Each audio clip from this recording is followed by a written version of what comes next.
अस्सलामुअलैकुम, welcome to my channel देसी विदेसी, जहाँ देसी स्पाइस मिलता है विद विदेशी ट्विस्ट। तो आज की वीडियो में मैं आप लोगों को बताने वाली हूँ कि मैंने यूएसए स्टूडेंट वीज़ा के लिए कैसे अप्लाई किया।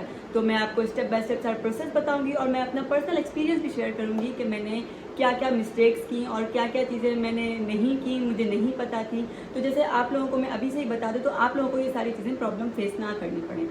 तो सबसे पहले आपको एक प्रॉपर यूनिवर्सिटी ढूंढनी है। फर्स्ट ऑफ ऑल आपको देखना है कि उसका कोर्स आउटलाइन क्या है, वो आपकी डिज़ायर्ड जो भी आपके सब्जेक्ट्स हैं उससे मैच करता है या नहीं करता है। देन आपको फिर अपनी यूनिवर्सिटी शॉर्टलिस्ट करनी है। आई प्रेफर कि आप 7 to 8 यूनिवर्सिटीज़ में ज़रूर अप्लाई करें। यूएस का प्रोसेस बाकी कंट्रीज से थोड़ा डिफरेंट है। यहाँ पे हमें एप्लीकेशन फ़ीस पे करनी होती है, हमें जिस यूनिवर्सिटी में अप्लाई करना है।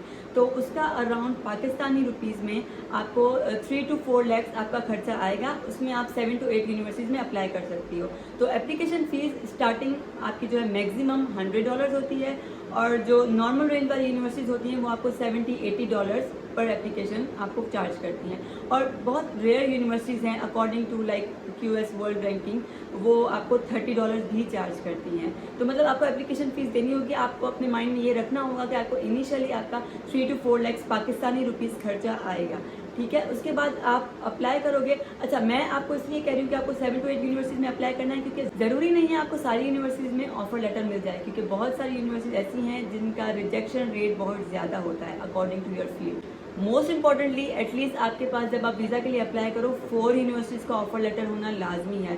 मतलब उससे अच्छा इंप्रेशन पड़ता है, आपके वीज़ा के भी चांसेस ज़्यादा हो सकते हैं। और मेरी बहनों वाली सलाह ये है कि आपको ये सारे प्रोसेस के लिए 6 to 8 मंथ्स पहले ही अप्लाई करना होगा, क्योंकि यहाँ पे हर चीज़ प्रोसेस लेने के लिए बहुत टाइम लेती है। तो मैंने ये मिस्टेक्स कर ली थी, मुझे नहीं पता था इन बारे में, तो मैंने थोड़ा सा लेट अप्लाई कर दिया। तो फिर एंड टाइम पे बहुत मेस्ड अप हो गई थी चीज़ें और मतलब मुझे समझ में नहीं आया था कि अब जल्दी में मैं क्या से क्या अप्लाई करूँ। तो इसीलिए मैं आपको एडवाइस करती हूँ कि आप 6 to 8 मंथ्स पहले से ही अपना प्रोसेस डाल दो, ठीक है। उसके बाद आ जाता है आपका इंग्लिश टेस्ट। तो मोस्ट कॉमनली आइल्स हर कोई देता है, लेकिन जो लोग आइल्स जिनको मुश्किल लगता है उनके लिए एक नया टेस्ट आया है, डुओलिंगो। मैंने भी पहले आइल्स दिया था और मेरा डिज़ायर्ड स्कोर आ गया था, लेकिन मैंने डुओलिंगो के बारे में सुना तो मैंने बोला कि इसको भी एक ट्राई दे देते हैं।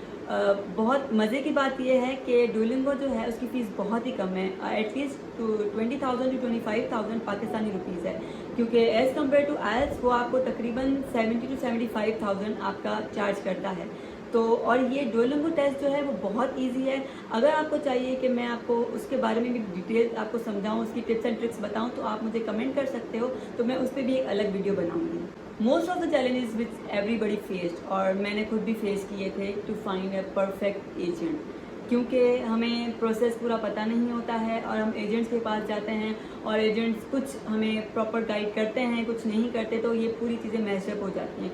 फर्स्टली आई प्रेफर कि आप अपनी रिसर्च करके आप खुद ही अप्लाई करो, ठीक है। आप अगर खुद अप्लाई करोगे, आपकी अपनी पूरी रिसर्च होगी, तो आपको कोई प्रॉब्लम नहीं होगी, बहुत इजीली आपका हो जाएगा और ये सारे स्टेप्स बहुत इजी हैं। बट इफ़ यू वांट कि आप कोई प्रॉपर एजेंट हायर करो, तो आप जस्ट नाम सुन के या किसी के सुनने सुनाने से आप जाके वो एजेंट मत हायर करो। पहले आप अपनी रिसर्च करो कि वाकई ये एजेंट आपकी कंपैटिबिलिटी के हिसाब से मैच करता है, नहीं करता है, क्योंकि ज़रूरी नहीं है कि हम सबकी साइकी हमारी साइकी से मैच करें। मैंने भी बहुत सारे एजेंट सर्च किए थे, मैंने बहुत सारी जगहों पे गई, बट वही हुआ कि मतलब सबके साथ मेरी वाइब्स मैच नहीं कर रही थी, मुझे कुछ उनकी बातें समझ में नहीं आ रही थी।